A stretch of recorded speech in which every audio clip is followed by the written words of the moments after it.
Je pátek. Vydal jsem se na ryby, na další revír, tady u nás na Jižní Moravě.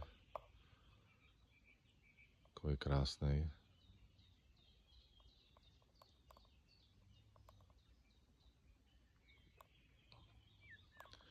Tam na hozino, na levém prutu solidback s kokosovou plovkou 12. Na levém prutu jsem na 120 metrech.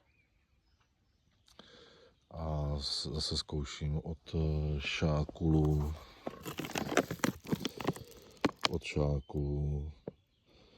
tygří ořech.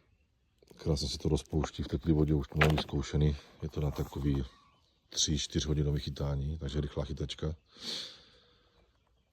Mám zbytek z partiklů z minulé výpravy, tak jsem zaspomboval a uvidíme.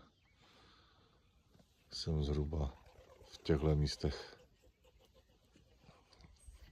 Druhý prut je zhruba někde tady takhle, na nějakých 70, 60.